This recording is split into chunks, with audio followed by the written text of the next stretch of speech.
Hello Penguinauts, I'm the Beardy Penguin and welcome back to Kerbal Space Program Fall of Kerbin. Now, last turn, our humiliating defeat of our Kerthenia's Valley invasion force has put us squarely on the back foot, and there are Kerthenians across all of Kruola seeking to take advantage of our newfound weakness. However, what they fail to understand is that our back leg is ripped and Kruola will not be giving in anytime soon. So first off, Tape has assembled a fleet in the south to destroy ours and push on towards Azamek and leave us completely defenseless to his invasion forces. Well, we're not going to let that go unpunished. So Tape has got one carrier and he's got 4 heavy cruisers. His carrier failed in its attack on my carrier last turn, and now we are going to perform a counterattack with both of our carriers. So first of all, we're going in for a torpedo run. We found out quite a few times in previous turns that dive bombing isn't too effective against enemy cruisers. What we want to be doing against these larger ships is torpedoing the sides of them and filling them with water, and so they sink to the bottom, blasting open holes in those giant armor panels. So there we go, the first torpedoes away. Kerthenian anti-aircraft fire is pretty ineffective as usual, and it heads on its way towards the USS Neptune over there. But one torpedo is almost certainly not going to do it, although these airdrop torpedoes are certainly powerful. They do not pack anywhere near as much of a punch as those ship-launched torpedoes that we have on our destroyers. So we need to launch pretty much all 3 of these torpedoes at the USS Neptune if we want to really do any significant damage. So here we go, second torpedo run going in. We have to get to 3 kilometers distance from the ship before we drop the torpedo, otherwise it will run out of steam before it gets there. Whoa, some shots going very close to our aircraft there, but thankfully we're able to get away. And our first torpedo is now nearing the Neptune, so we can cross our fingers and hope it does some pretty significant damage to it. So there we are, just evading some of the anti-aircraft fire being thrown at us. Cross your fingers everybody, here it goes. Hopefully it will do some significant damage. As you know, torpedoes do quite a bit more damage to ships than those 1,600 pound bombs do, and we blow off some huge chunks of its hull plating there. Our plane actually flies into the water on the way back. That was just a glitch with the AI pilot, so Tape agreed that I can just relaunch that. But of course, torpedoes do a lot more damage than bombs because, of course, they explode in water, and you've got the well, water obviously doesn't really expand as much as air does, so you basically transfer all of that force into the side of the ship. And of course, the main armor belt of most ships doesn't actually extend below the waterline, so you do significantly more damage as well. So here we go, going in for a final torpedo run to see if we can get this third torpedo away without any losses, and see if we can sink the Neptune and have a glorious victory for the Kruolan Navy. Again, some shots coming very near, but as usual, Kerthenian gunners, they can't hit anything, so we get away relatively unscathed. Our second torpedo is going in. It looks like it's heading quite near the edge. We're going to get a glancing hit on the ship instead of hitting it right in the bulk of it, which I guess means we avoid a lot of the torpedo protection, but also means we don't hit any of its critical systems, so it's not going to do a great amount of damage.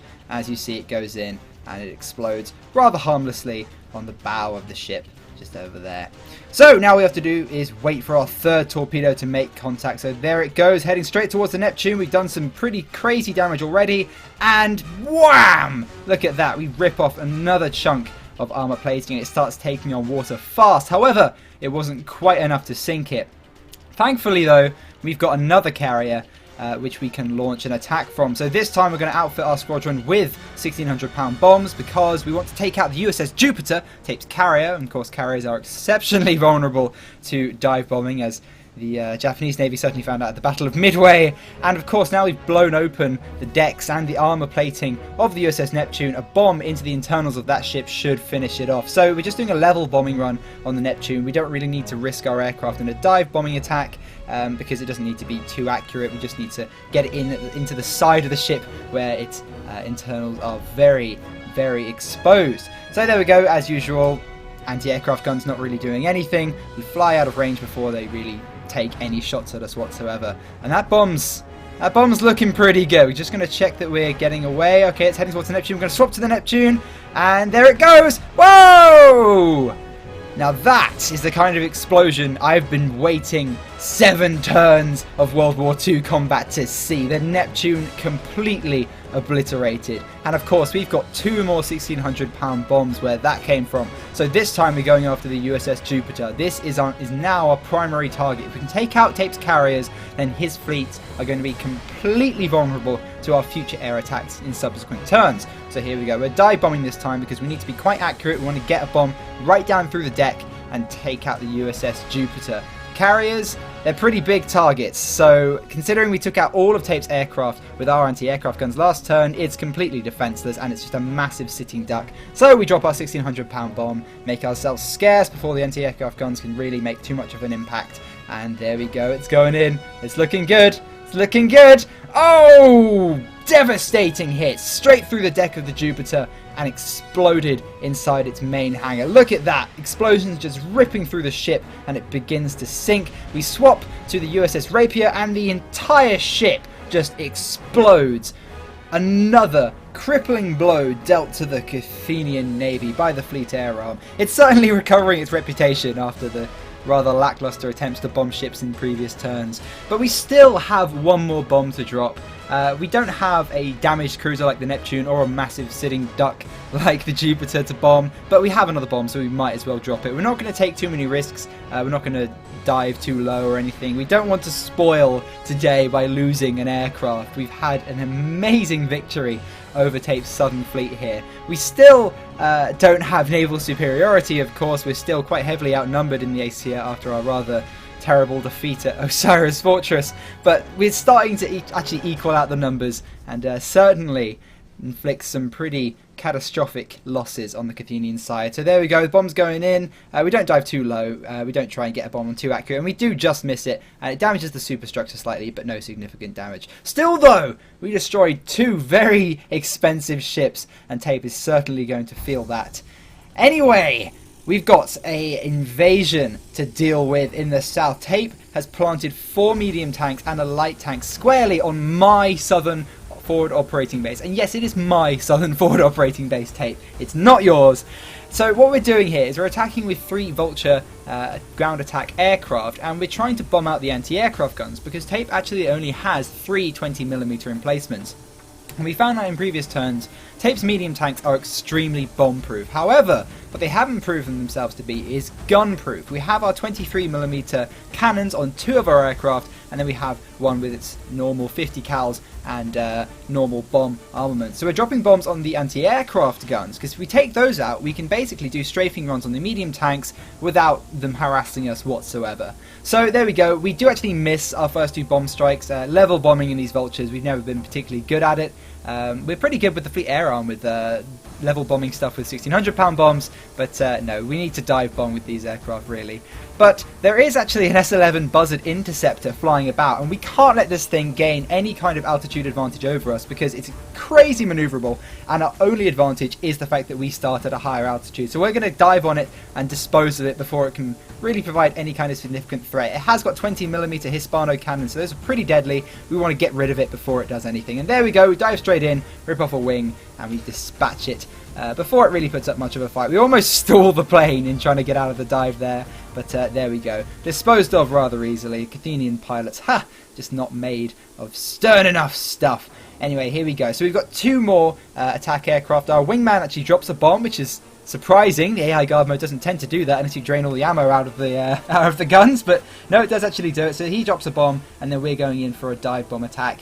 We had 2 250-pound bombs, so these are even smaller than the bombs that our first Vulture had, which means we need to be far more accurate. So we're going in for a dive bombing strike, something we know we can do, something we know we're pretty good at.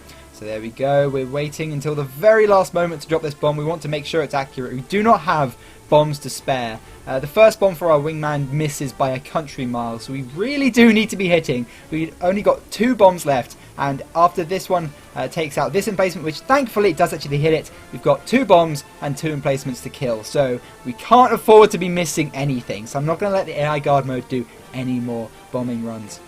So we've got our second Vulture going in for another dive bombing attack, and once again we're going to wait until the very last moment to drop this bomb, because if we can't bomb out these 20mm emplacements, we're going to be sitting ducks for the anti-aircraft guns when we go in for our strafing runs So really, it's going to be complete suicide. It'll be a total massacre. That's what these 20mm anti-aircraft guns are really there for. They're not like the 40mm emplacement, the long-range anti-aircraft guns to stop us doing bombing runs, but they are very effective at stopping us doing strafing runs, which are very, very deadly and pretty much guaranteed to wipe out tanks on the ground, whereas bombing runs can miss. Strafing runs, they're far easier to miss.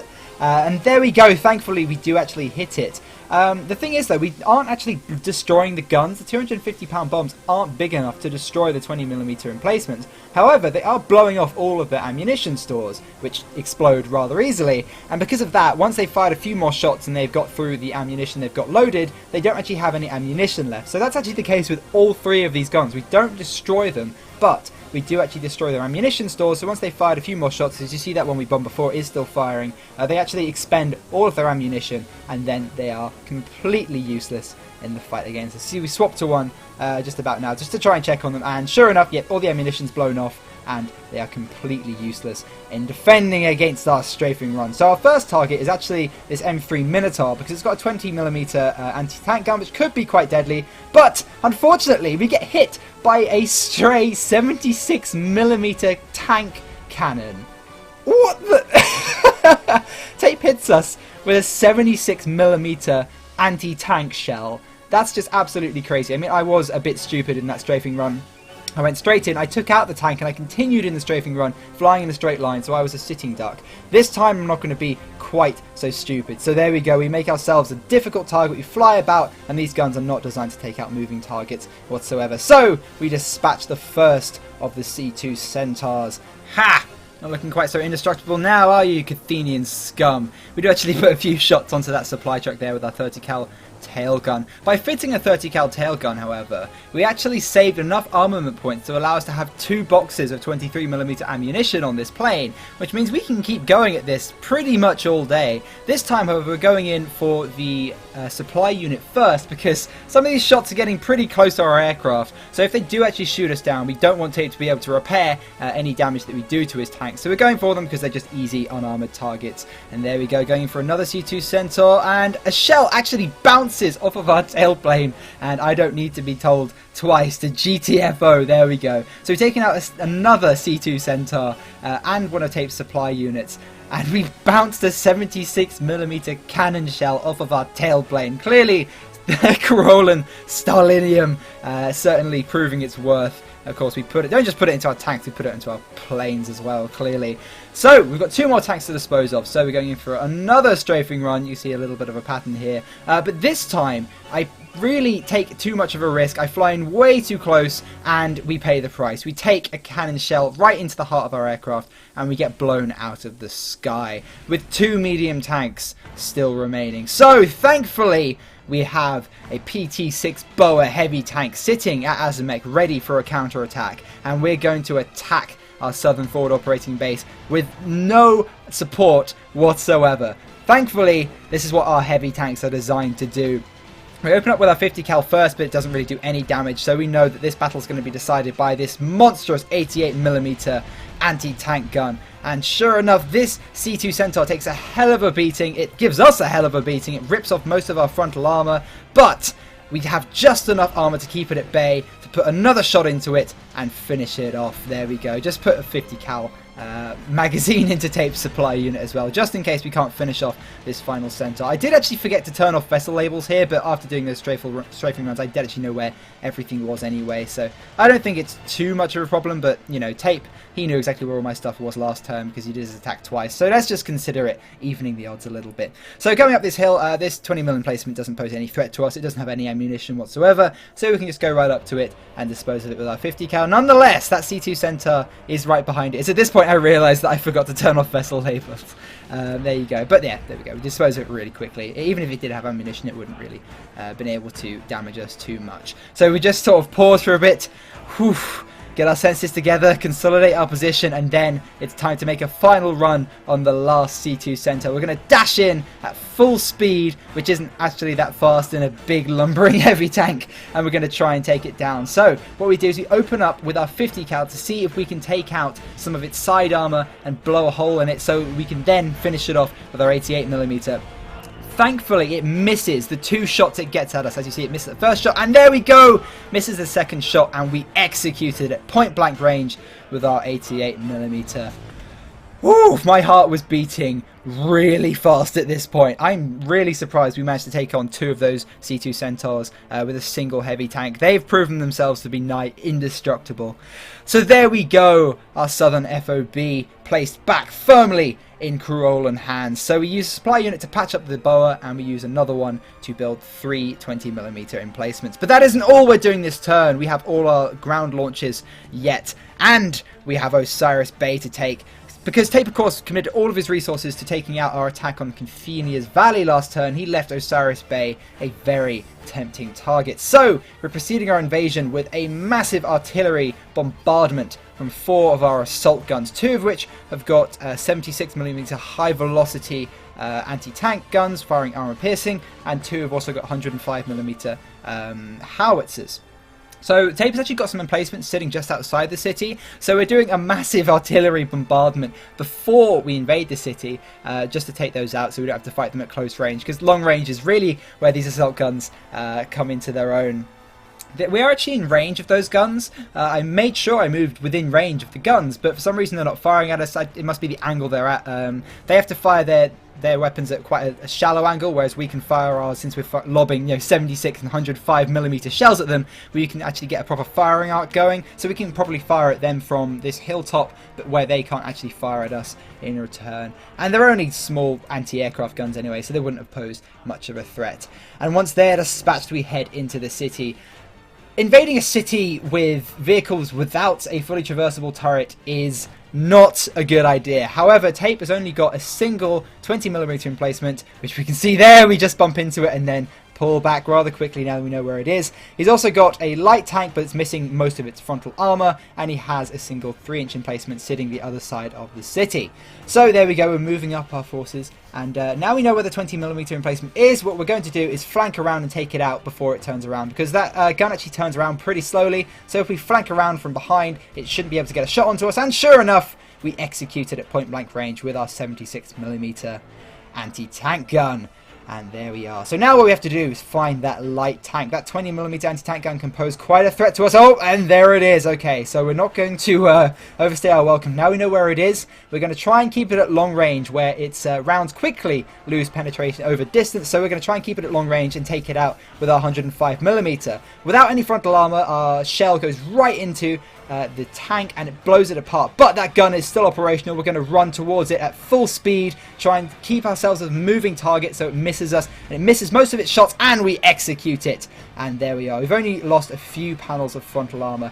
I think the angling on the front of our tank destroyer here clearly saved us there, otherwise it would have certainly finished us off. These things don't have much armor whatsoever. They've just about got enough armor to cover them, but other than that, they're pretty badly protected. But they are extremely cheap, and we can launch 4 of them, so they're pretty good, and they carry massive guns as well. And there we have it, we found the final 3-inch emplacement. It's only an anti-aircraft gun, so it only fires high explosive rounds. It's not going to do a huge amount of damage to an armoured target, so we don't really have to worry too much. So we back up, get ourselves into position, and start firing 105mm shells into us. As you can see, it isn't really getting through our armour. As I said, high explosive shells, it's not going to do much. What we have to do is wait for our gun to reload, and there we go. The city is ours. We put them in defensive positions. We also use our final supply unit to put out a 40mm emplacement, and we move the single attack aircraft that survived the earlier attack, the one with the 50 cals. We put that in Osiris Bay as well.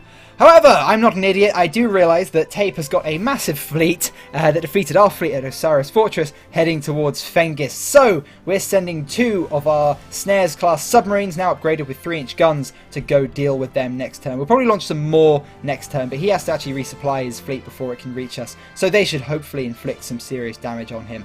And last but not least, we launch another heavy cruiser, the KUS Fubar, to join our southern fleet, because Tape still has 3 heavy cruisers. So if we just left it with 3 heavy cruisers and a single light cruiser, he could attack and destroy our southern fleet. So we don't really want that happening. We're launching another heavy cruiser just to ensure that our southern fleet is safe.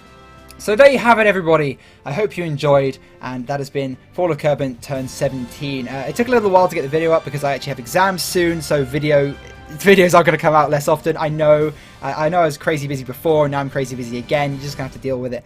Once exams are over, though, we'll get back onto a normal video schedule. Thank you for watching, everyone. I hope you enjoyed, and I'll see you all next time.